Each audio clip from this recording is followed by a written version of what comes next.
bom dia, meu amigo Marco Aurélio. Estamos aqui com um grande professor e referência no processo penal, na minha opinião, que é um dos poucos estudiosos do direito que ainda tem um pensamento crítico. A gente vê que até a nova geração aí que está começando a escrever, colocando livro, é tudo, infelizmente, uma repetição do que a gente vê nos manuais de antigamente, tudo se repetem e não há um único pensamento crítico a respeito dos temas.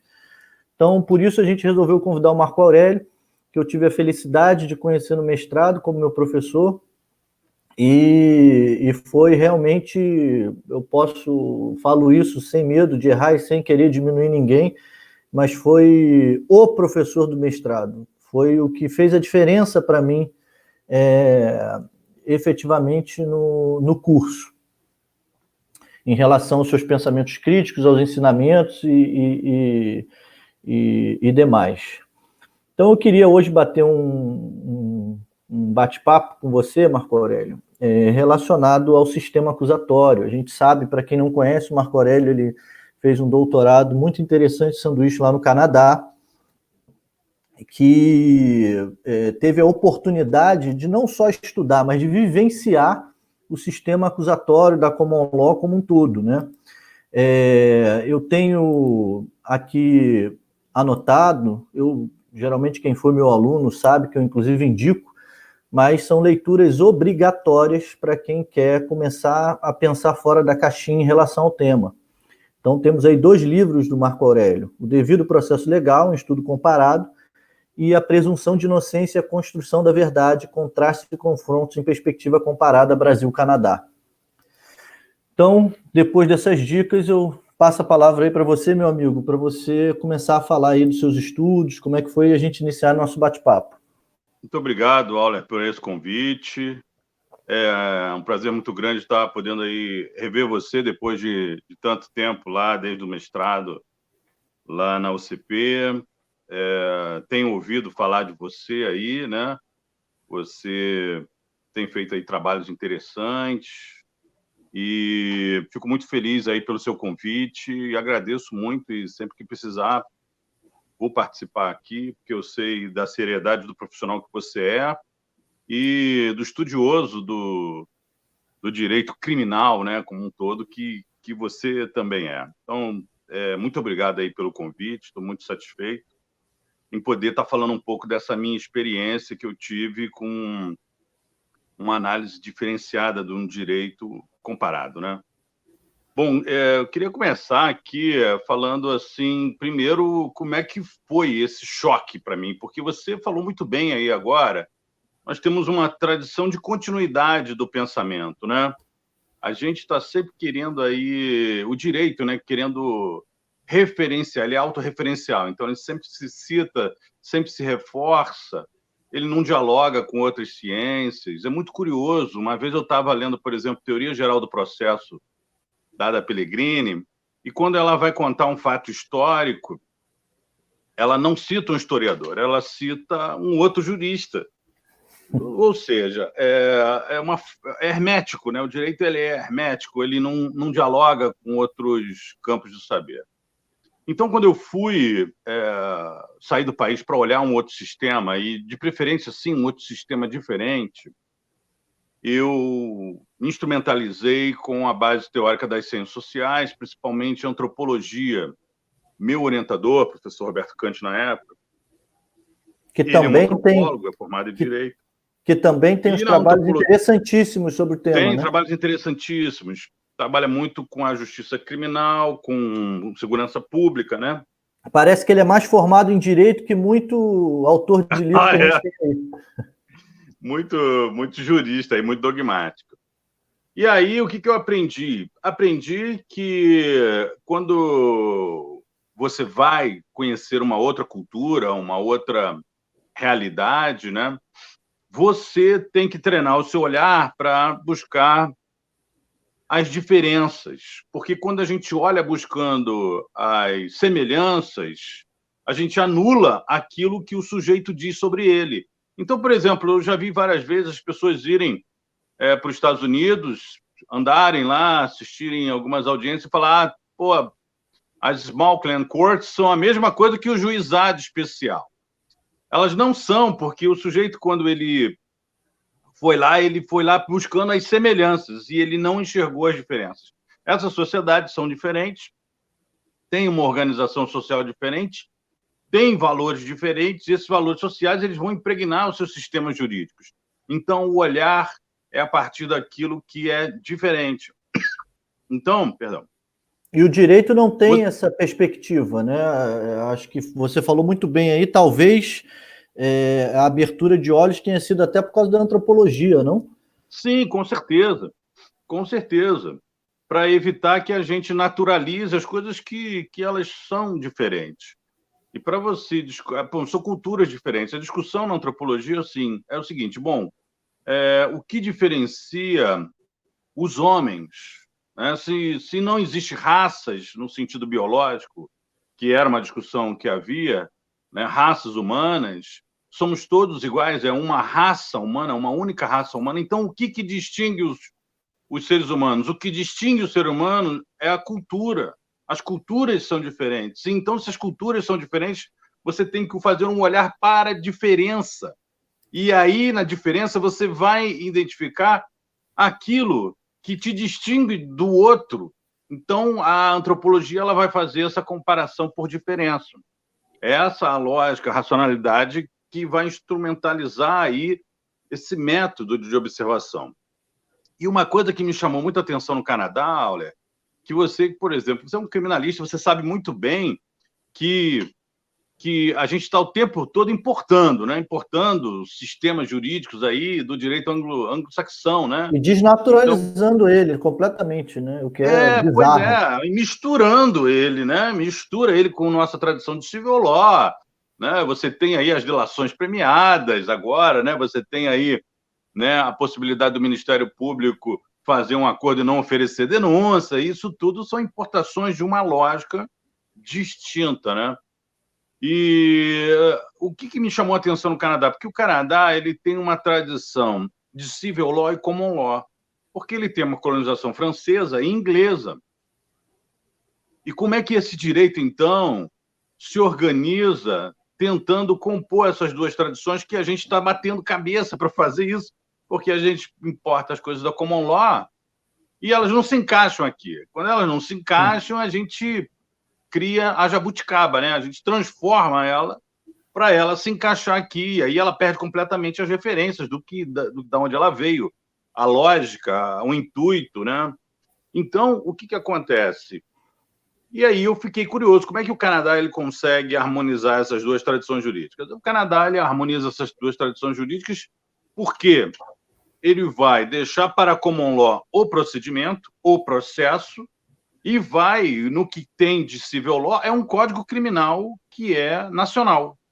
Um código criminal com parte geral, com parte especial, que é nacional. O direito material é nacional, mas, né, o direito material, ele também tem lacunas próprias para que o processo possa preenchê-las. Né? As decisões judiciais, os precedentes possam preenchê-las. Então, assim, o procedimento é todo anglo-saxão e o código é criminal. Então, assim, não existe grandes incompatibilidades entre essas culturas jurídicas, como aqui a gente produz, né? Aqui a gente tem, por exemplo, a busca da verdade real, que está impregnada no nosso código, embora os autores ficam falando não existe mais, mas a lógica dela ainda subsiste. Sim, né? Tanto é que o juiz ainda pode produzir prova, né? É uma coisa inconcebível que quando a gente vai estudar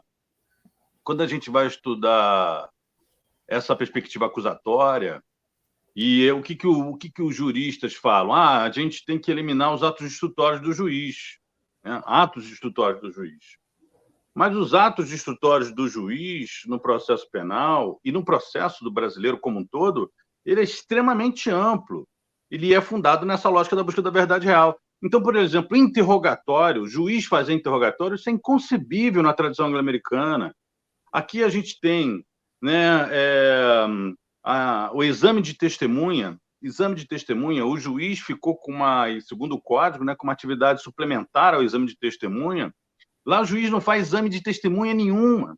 Então, se, por exemplo, a acusação apresentou uma testemunha e ela não se lembra, ou ela não consegue aí construir bem aquilo que ela viu, bom, a acusação vai perder o processo. O juiz não vai suplementar nada, como a gente costuma ver nas práticas, né? Eu me recordo de uma audiência uma vez que eu pude ter o relato dela, em que um juiz criminal aqui da cidade, ele tinha estava lá conduzindo o júri e um policial foi depor. O policial era testemunha da acusação do Ministério Público. Quando ele foi depor, o policial falou que não lembrava de nada, que fazia muito tempo e ele não lembrava de nada. E aí o promotor tentando insistir, falou, olha, desculpa, mas eu não me lembro de nada. E o juiz, depois, né, ele falou, bom, essas partes já fizeram as perguntas, agora eu vou falar. O juiz descascou o policial, falou que ele era um mau policial, que ele não poderia, né, estar lá exercendo aquele papel, que ele espera que policiais como eles, né, como ele, né, jamais permaneçam na corporação. Começou a fazer uma série de críticas porque o policial não se lembrava.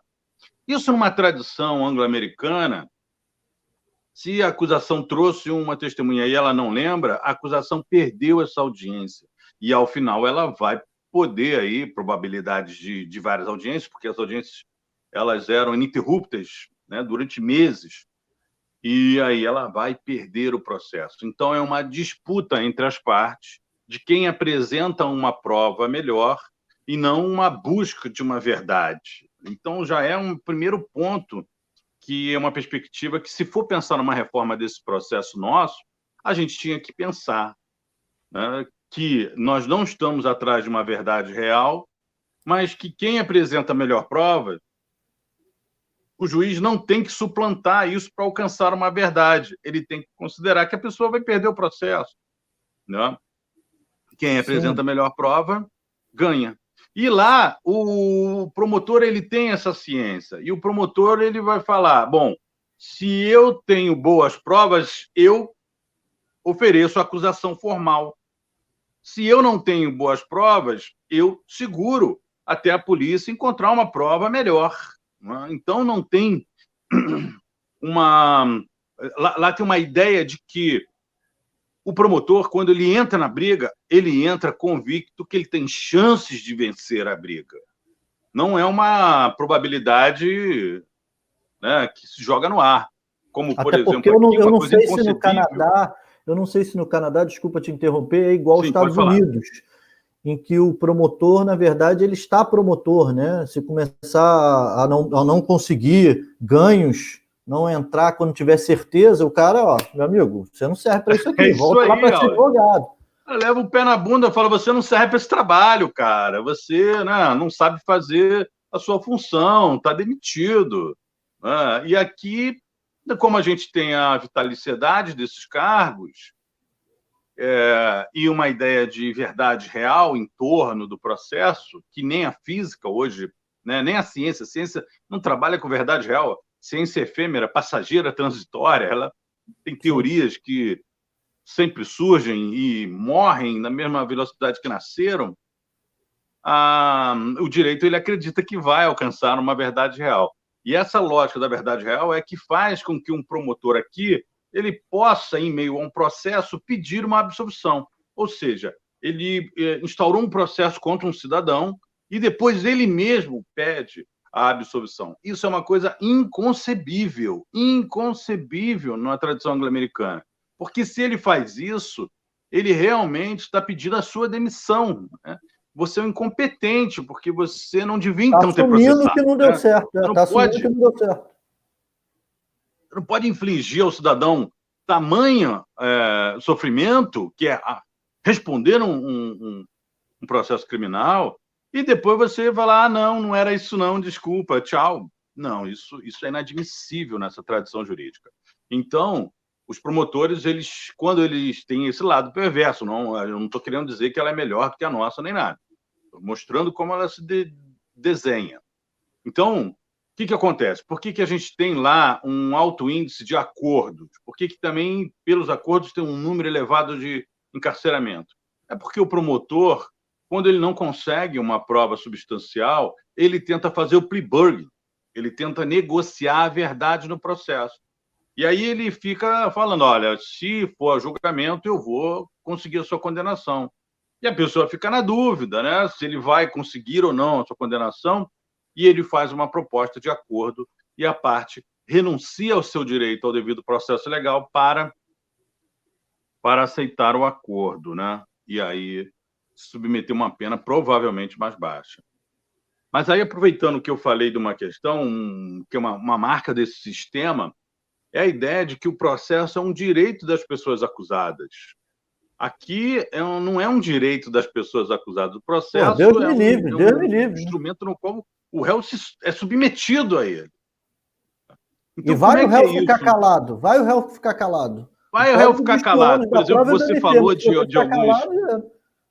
Você falou de alguns autores aí vanguardistas, né? Por exemplo, o Aury Lopes, ele, no seu livro, ele fala que o réu não tem que produzir prova alguma. Ele não tem que produzir prova alguma, embora ele reconheça que isso possa gerar um prejuízo para o réu. Mas ficar falando que o réu não tem que produzir prova nenhuma num sistema de marca inquisitorial, isso é um problema, isso é uma condenação quase que certeira aqui. Aqui você é acusado e você tem que produzir a prova. E como é que é um sistema em que você tem aí o direito ao processo como uma garantia das pessoas acusadas? Quando eu digo que que você tem um direito, né, nessas culturas, quando você tem um direito, eu digo que você tem a possibilidade de não exercer o seu direito. Então, se eu digo que você tem o direito à liberdade, você pode voluntariamente ir para a cadeia. Olha só. Porque a liberdade é um bem disponível, então eu posso dispor daquilo que dizem para mim que é um direito. Aqui no Brasil, nós temos direitos indisponíveis, né? Aquele direito, então, não está em você, ele está no Estado. Se você não pode dispor desse direito, está no Estado. E o devido processo legal, por conta do direito da liberdade ser um direito disponível, também é um direito pelo qual você pode dispor. É um direito seu, subjetivo, do réu, não é da acusação, não é do Estado. O de devido processo legal é um direito seu que você utiliza para se defender. Então, quando a acusação ela vai e diz que você praticou um crime, o promotor te chama para conversar, né, antes de qualquer processo. Não é aqui que você vai ver a cara do promotor, né, na audiência de instrução de julgamento. Você vai ver a cara do juiz na audiência de instrução de julgamento.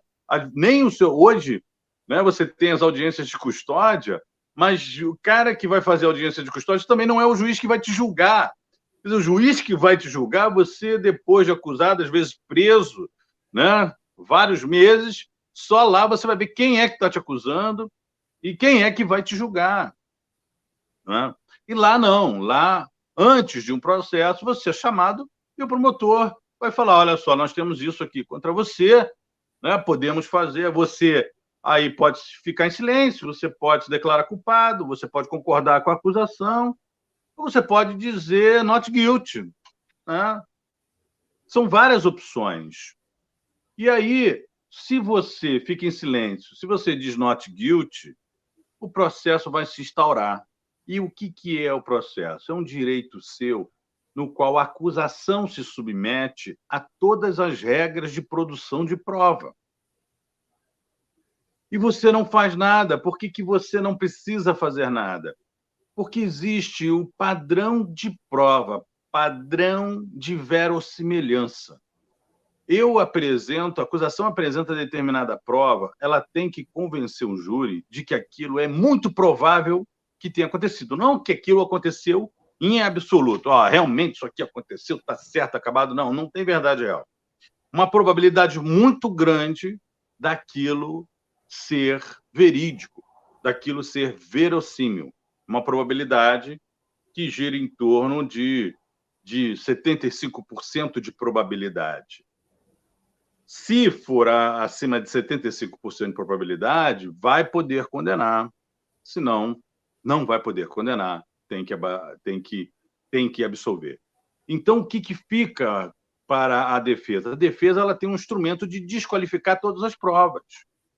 O cara apresenta uma prova e diz, olha só, essa prova aqui ela é uma prova muito contundente, ela é muito convincente e tal, e aí a defesa fica assim, não, olha só, vou te mostrar como ela tem lacunas. Aí, vai mostrando as lacunas da prova, vai tirando dos jurados aquela sensação de certeza, e ele sabe, porque o juiz instrui ele ao final, de que ele não pode condenar se a probabilidade não for alta para a condenação.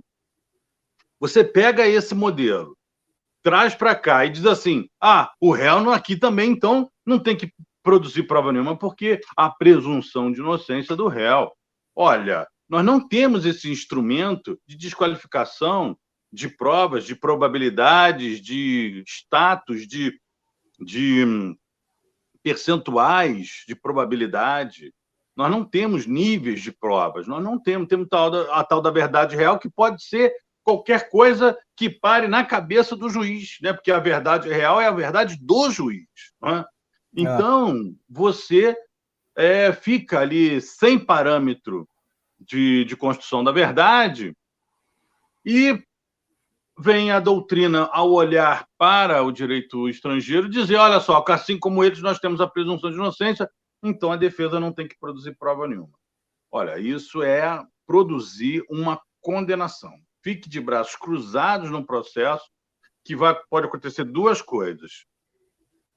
O juiz dizer que o réu está indefeso e mandar ele constituir outro, ou condená-lo. Né? Não tem muito... Não tem outra hipótese, não tem outra hipótese. Outra hipótese.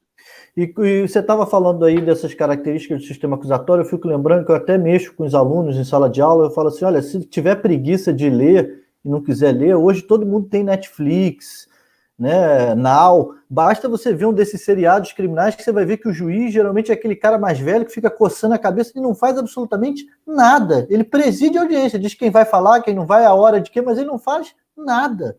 O MP produz sua prova, está lá do lado da defesa, não fica junto aqui do rei, né, do ladinho direito, não tem esse cochicho que a gente vê aqui nas audiências do MP cochichando com o promotor, o que vai fazer, o que não vai. Eu acho que as maiores características que eu vejo, para mim, são a imparcialidade do julgador e a paridade de armas, que aqui a gente não tem nenhuma das duas, né, pô? Aqui, olha, isso é uma coisa curiosa, que você está falando, porque quando eu conversei com os professores lá no Canadá, o que eles me explicaram é o seguinte: o processo penal lá, ele não é um processo penal guiado pela igualdade de partes. Por quê? Porque você tem que presumir no processo judicial, você tem que presumir a inocência de uma parte e o ônus da prova para outra. Então, o Ministério Público ele tem que ter o ônus de provar no padrão, né? Beyond reasonable doubt, que até essa categoria estão importando, né? Além de uma dúvida razoável. Agora, as decisões da Lava Jato têm, as obras dos garantistas também traz essa, além de uma dúvida razoável, sem padrões de prova. E aí, o que acontece que é curioso é que, como eu falei, se não alcançar esse padrão, vai ser absolvido. Então, o que acontece? Não existe uma igualdade. O réu é presumido inocente e o ônus da prova é da outra parte. Mas por que é assim?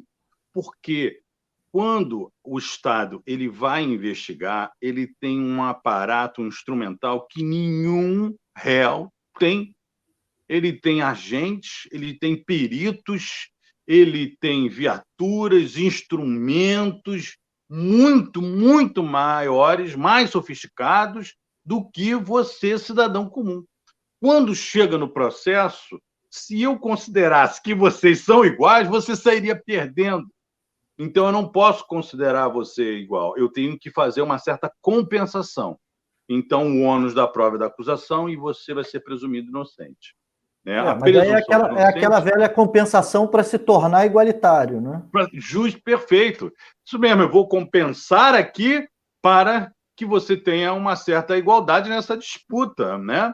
Que vocês possam partir de um mínimo igualitário. Não é? Agora, dizer que o Ministério Público é igual em direitos ao réu, meu amigo, é você jogar o réu para baixo aqui. Você jogar o réu para baixo. A gente tem que assumir. A gente tem que assumir que não é, porque nós temos aí o ônus da prova e a presunção de inocência. E a presunção de inocência é justamente isso. É essa lógica da probabilidade de verossimilhança daquela prova. Agora, uma coisa importante. Será que a gente pode importar isso do sistema global americano? Eu acho difícil. Por quê? Porque você sabe que aquela cultura norte-americana, ela tem a cultura do mainstream, né? Porque o que acontece? Essa ideia de razoabilidade, ela é um ponto central na teoria norte-americana, né? Porque você pega o dicionário, por exemplo, o Black's Law Dictionary, né? E você vai pegar aqui o verbete, você vai pegar o verbete e sobre razoabilidade, cara, são centenas de categorias jurídicas que falam sobre razoabilidade. Por que a razoabilidade é central nesse sistema jurídico? Porque para você dizer que uma coisa ela é razoável ou não, você tem que dizer que ela se aproxima ou se distancia de algum padrão, de alguma referência. Você agiu de forma razoável ou não, a partir do momento que eu tenho introjetado em mim uma certa referência, né, do que é o padrão, né? Então, quando ele fala que uma coisa é ordinária, é razoável, eu estou falando que ela é ordinária, que ela é recorrente, que ela é uma coisa comum. Isso é o razoável. Numa sociedade que se cultua o mainstream, né, que é a ideia da corrente principal, que ela vai internalizar essa ideia desde o sujeito, né, criança na escola, que é a ideia de que, olha, se você se comportar direito, você estudar bem, você vai ter umas boas notas, você vai para uma boa universidade, se você fizer muito bem na boa universidade, sei lá, chegar entre os primeiros alunos da sua classe, você vai arrumar um grande emprego, vai ganhar muito dinheiro. Então, essa é a lógica dessa sociedade. Então, quando os jurados sentam lá e eu falo que isso é razoável ou isso não é razoável, eles conseguem reconhecer essas coisas internamente. Nós não temos, Auler. Você vê o que é princípio da razoabilidade e olha para as decisões. Coisa. Aqui é qualquer coisa. É o Coringa. O cara não tem o que botar, ele bota o Coringa. Princípio da razoabilidade, da proporcionalidade. É o Coringa das decisões, né? Princípio da razoabilidade. Por quê? Porque você não tem precisão, não tem aí, nessa nossa cultura, que é uma cultura que a gente, pela maneira como as normas são construídas, a gente vê que essas normas elas não nos favorecem, por isso o brasileiro desvia tanto das normas.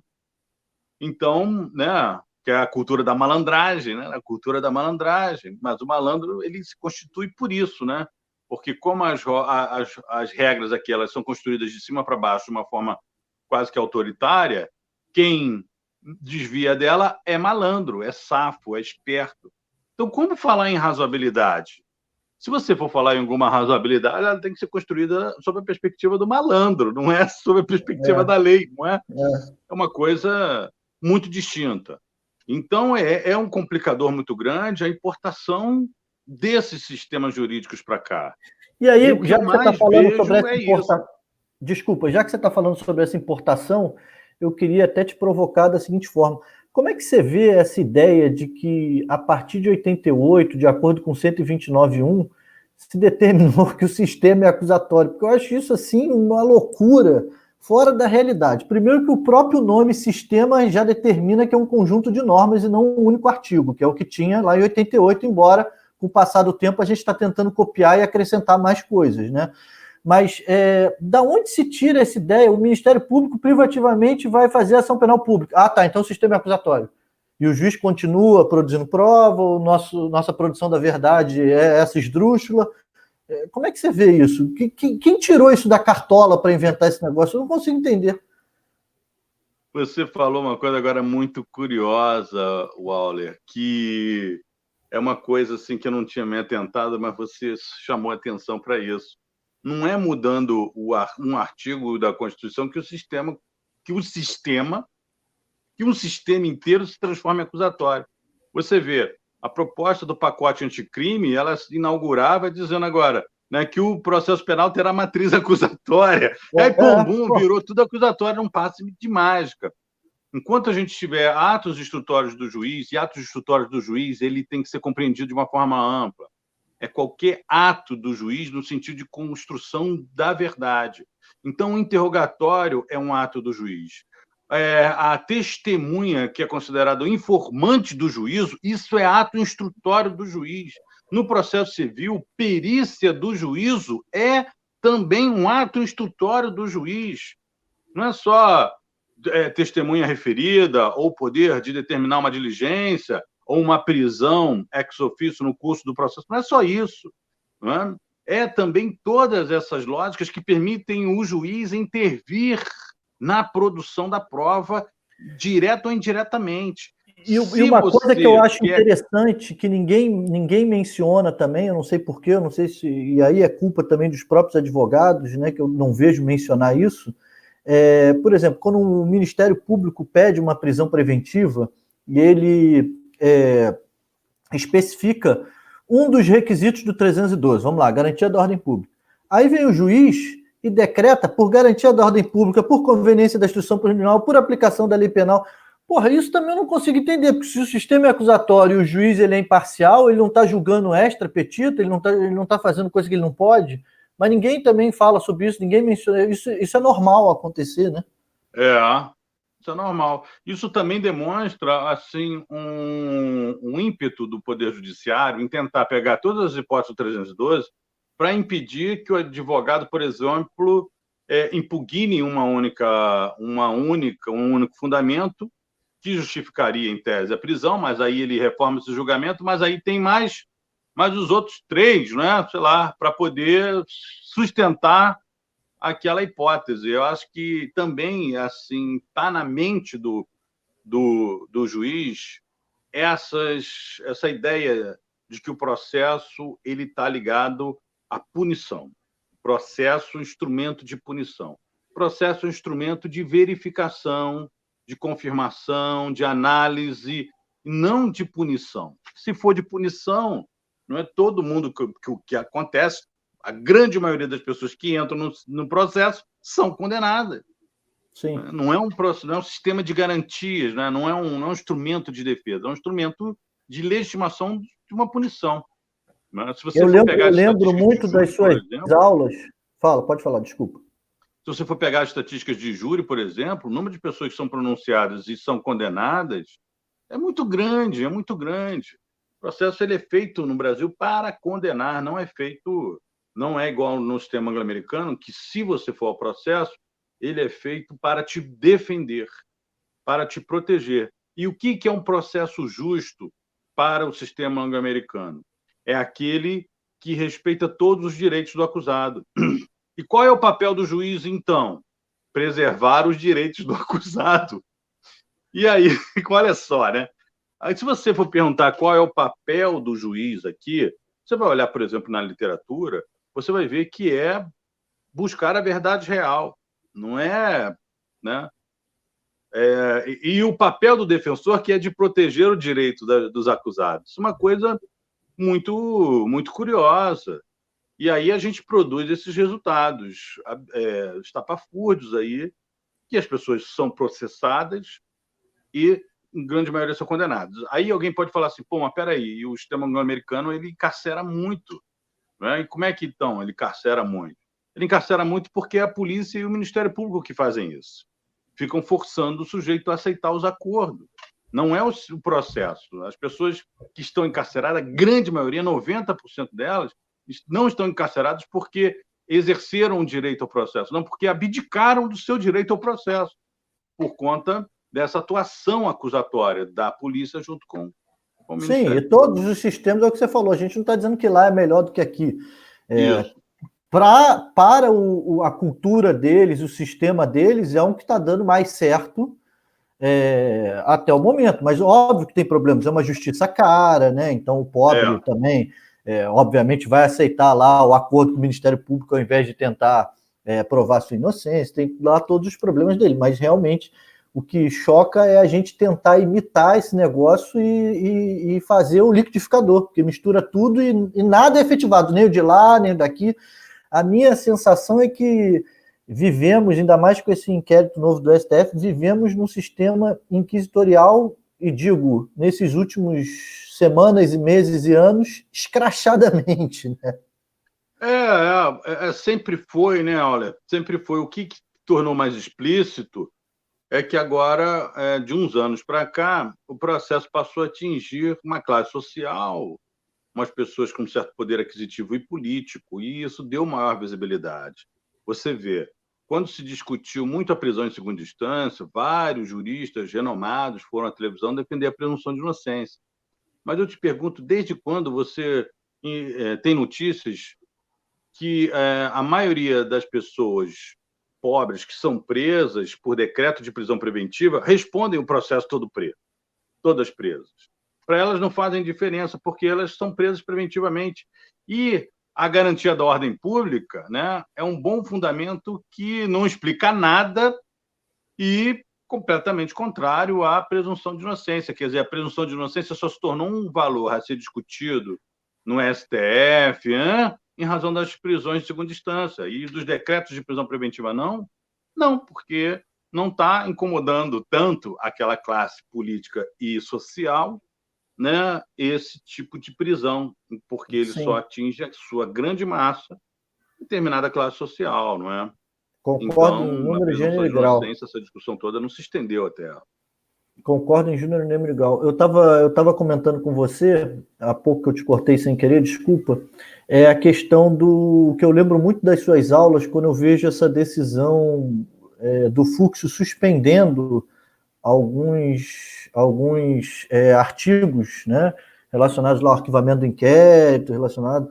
E eu fico pensando naquela questão que você sempre falava do poder, né? Parece que o judiciário ali ele está numa briga de não perder poder, então ele entende realmente como isso, então ele está utilizando todos os meios, não vou entrar aqui se são constitucionais ou legais, para vedar, né, que isso ingresse na legislação, digamos assim, né?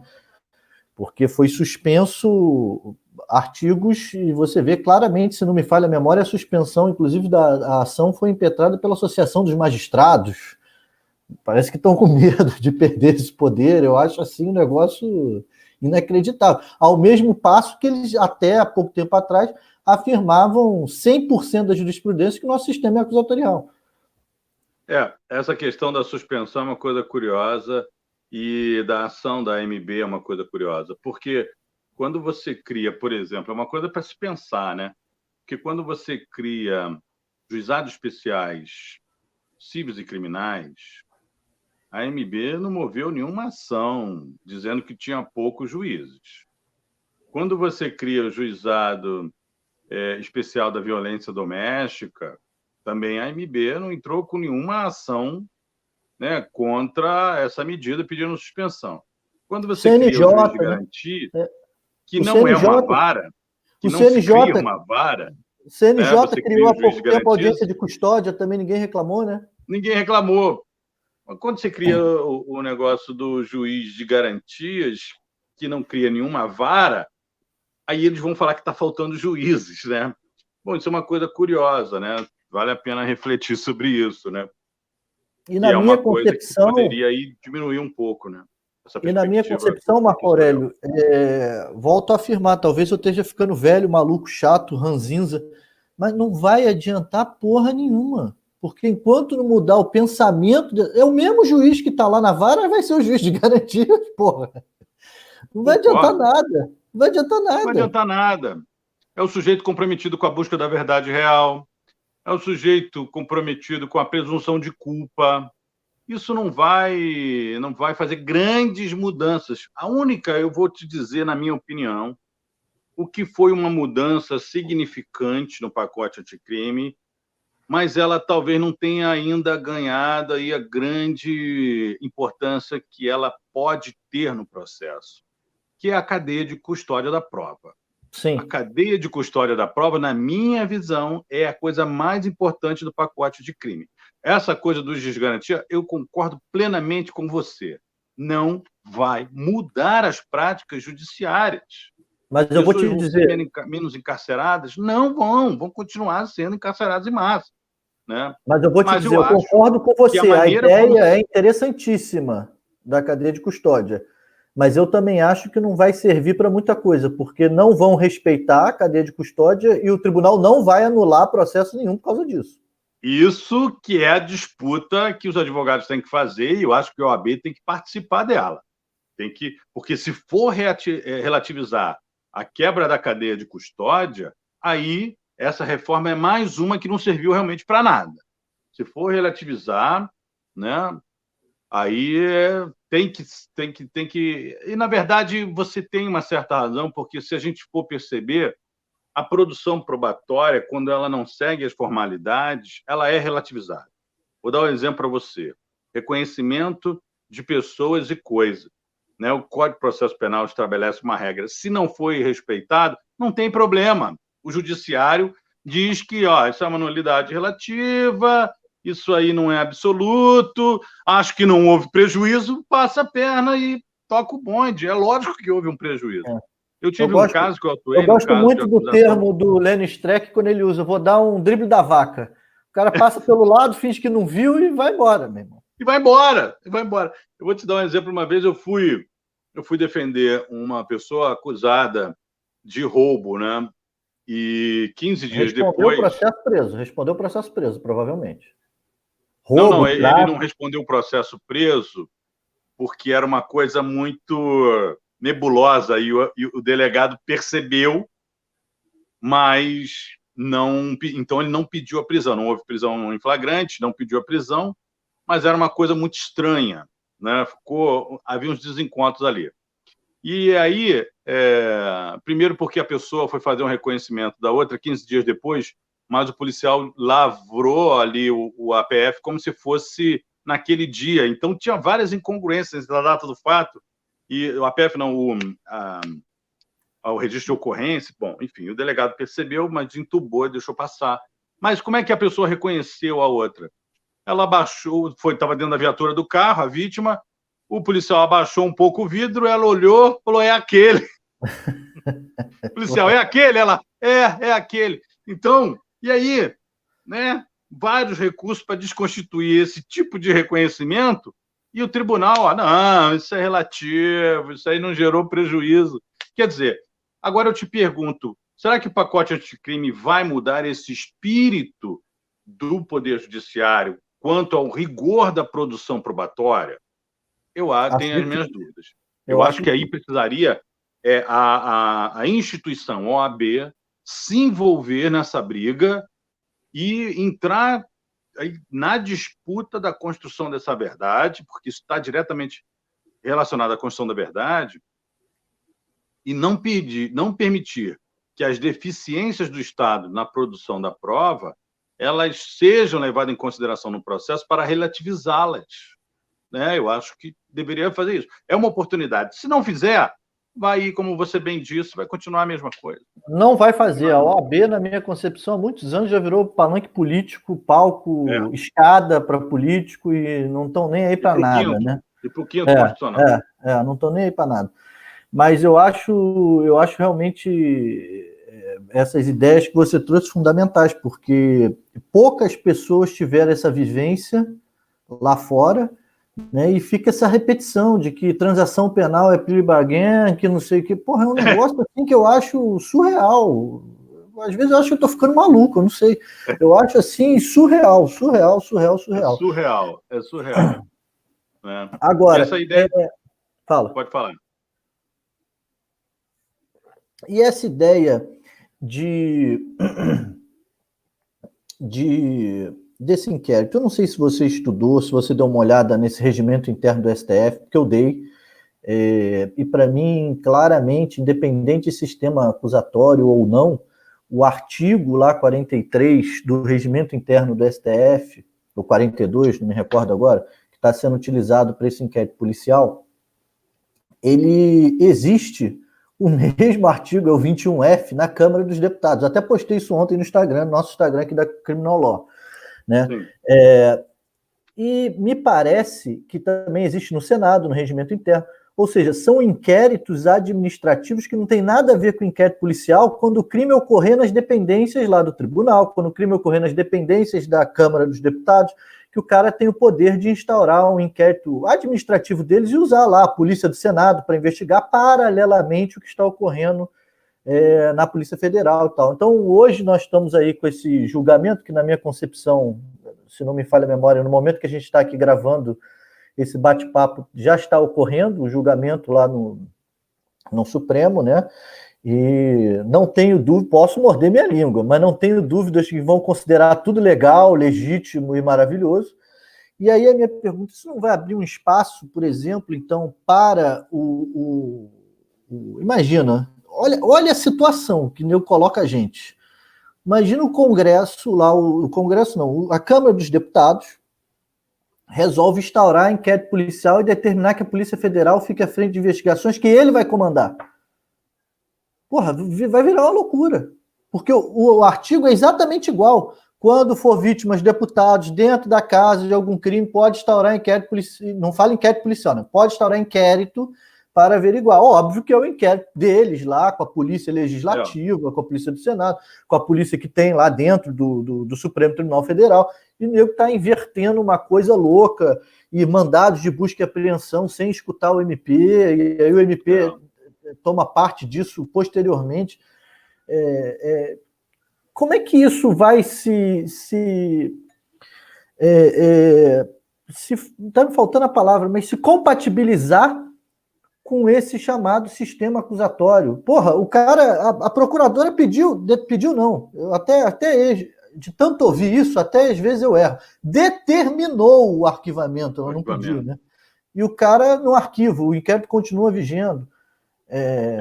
O que acontece, Auler, é que o Brasil, isso é muito curioso, né?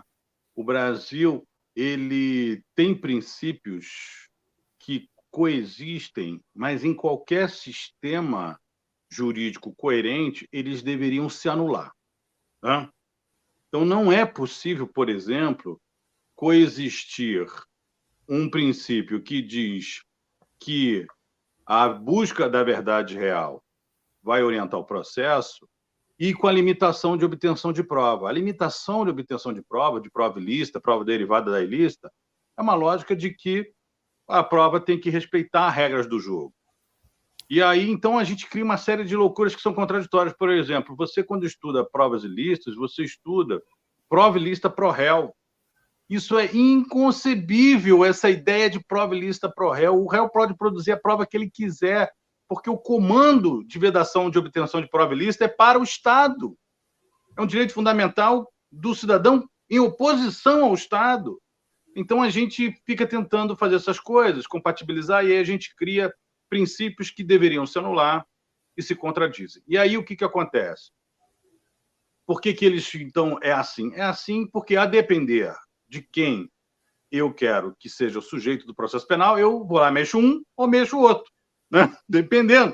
Se eu quiser presunção de inocência, eu digo para um, eu dizer a busca da verdade real, eu digo para outro. Depende do que eu quero. Então, tem um cardápio aí até o horizonte, né? E esse cardápio que vai até o horizonte, ele possibilita construções jurídicas das mais diversas argumentações, e elas provavelmente vão encontrar algum lugar a se acomodar dentro desse ordenamento jurídico. Então, por exemplo, o que eles estão argumentando desse inquérito? Eles estão argumentando que o regimento interno prevê a instauração do inquérito, como o Senado, como a administração pública do Poder Executivo tem os seus inquéritos internos. E qual é o argumento para o inquérito estar dentro do STF? É a partir do local do crime. O que eles estão dizendo é que, por exemplo, o crime de ameaça e os crimes contra a honra se consumam a partir do momento em que o sujeito tem consciência, tem ciência, sabe daquela ameaça ou sabe daquele crime contra a honra. Então, se ele estava dentro do STF, bom, então o crime foi aqui, que se consumou aqui. Então, eu estou dizendo isso. As possibilidades de justificação disso, elas vão encontrar em algum momento Aí, por exemplo, a Raquel Dodge pediu o arquivamento desse inquérito porque diz, olha só, como é que Determinou, vocês, determinou, juízes, determinou. vão julgar depois isso aí, né? Aí eles falam assim, bom, olha só, você está pedindo por causa do princípio acusatório, aí, bom, mas essa não é uma das opções de que o Ministério Público pode pedir o arquivamento, não. Ele pode permitir dizendo que não existe indício de autoria e materialidade. Então, é um sistema jurídico que vai conceder ao Poder Judiciário, porque a ideia de lei é a ideia de limitação do poder do Estado.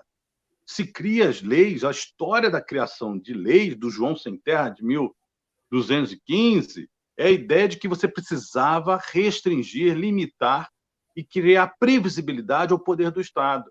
Quando você deixa no direito brasileiro princípios que se contradizem, né, subsistir, você quebra essa possibilidade de limitação desse poder, ou você amplia ela sobremaneira. O juiz pode ser garantista, ou ele pode não ser garantista, pode ser punitivista, que vai estar tudo em conformidade com o ordenamento jurídico. Ele pode ser inquisitorial, ou ele pode optar em não ser inquisitorial, ser mais acusatorial, que vai estar tudo de acordo com o nosso sistema jurídico, porque ele não cria consensos a fim de que determinados princípios não possam mais subsistir nesse sistema jurídico.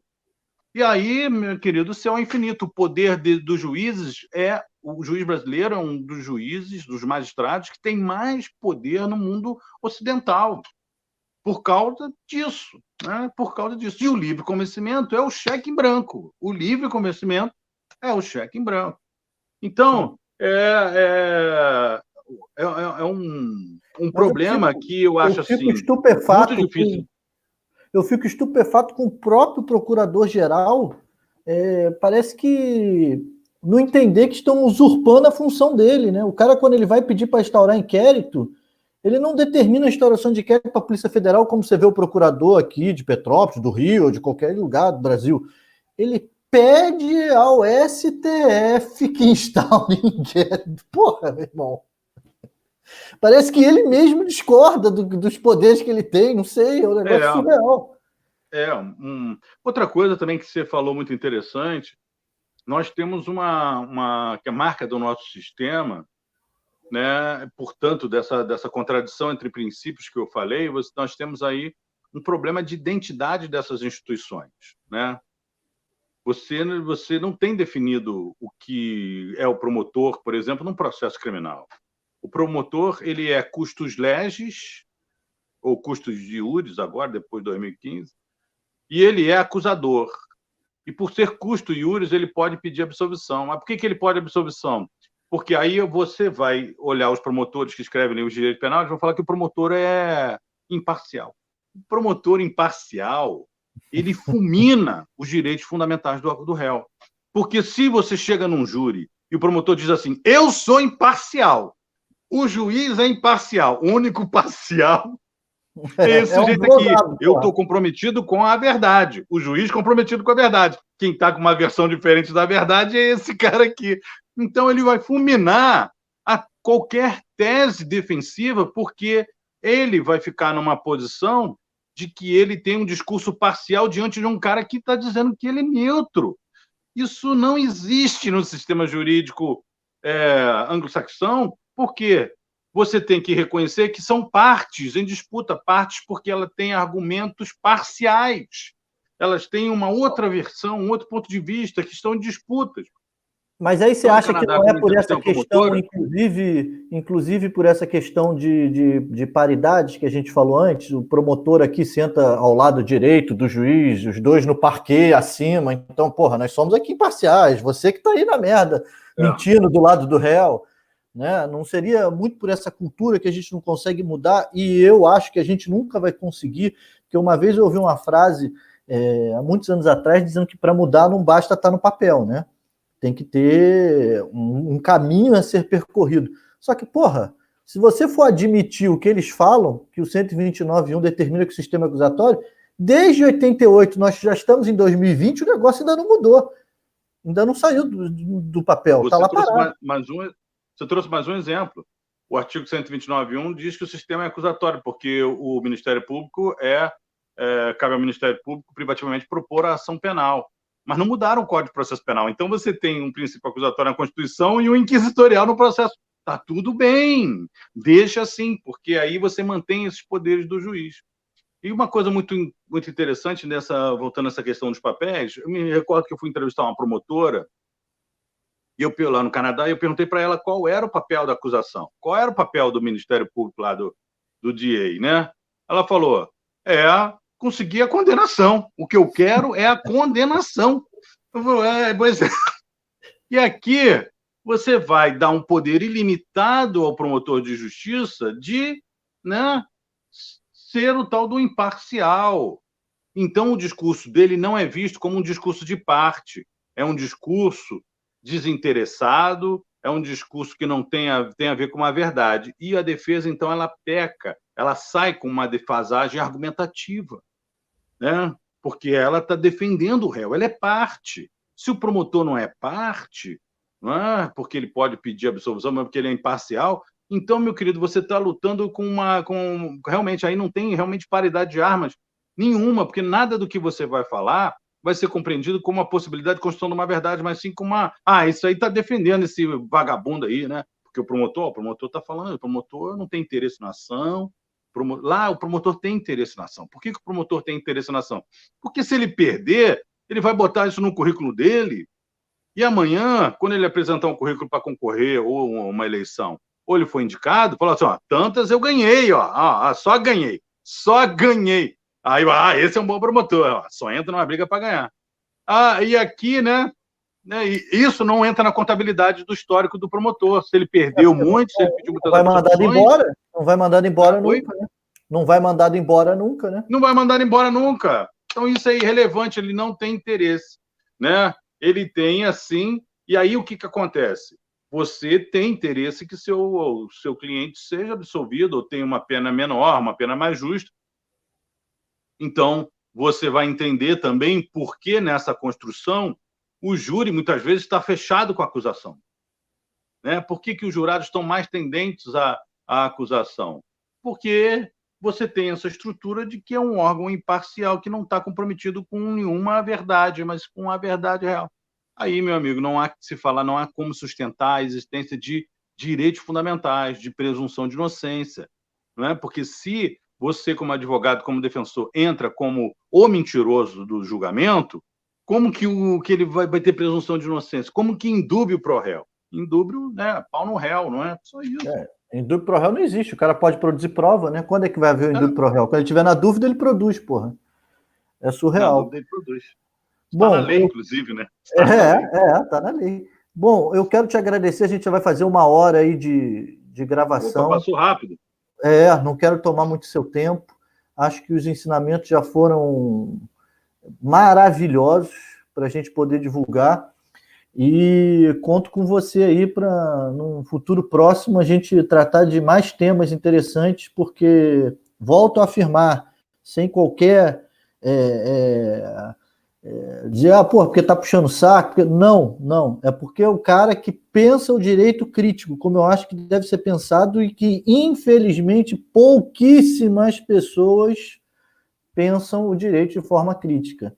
Repete a porra do manual, que já vai de 1900, lá vai bolinha, tudo copiado, né? Ou, o que me irrita mais ainda, né? Determina que o que a jurisprudência decidiu é o correto.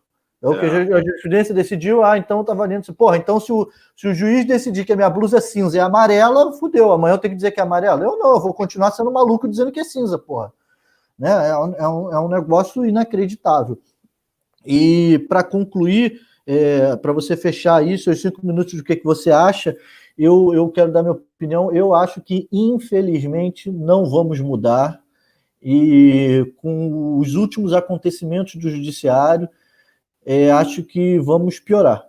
Infelizmente, é o diagnóstico que eu tenho a dizer. Acho que vamos piorar no sentido de ficar cada vez mais inquisitoriais, ilegais, inconstitucionais, e vida que segue, ninguém reclama. Eu realmente concordo com você. Não acredito que uma cultura jurídica consiga ser alterada mudando um artigo da lei. Eu acredito que uma cultura jurídica ela vai começar a sua transformação a partir do ensino jurídico. você bem está trazendo isso aqui agora. O ensino jurídico ele é reprodutor, ele é extremamente conservador, ele é aí um reverencialismo daqueles autores consagrados que proferiam todos esses ensinamentos dogmáticos inquisitoriais, e eu não vejo perspectiva de melhora do ensino jurídico, então também não vejo perspectiva de melhora do sistema jurídico.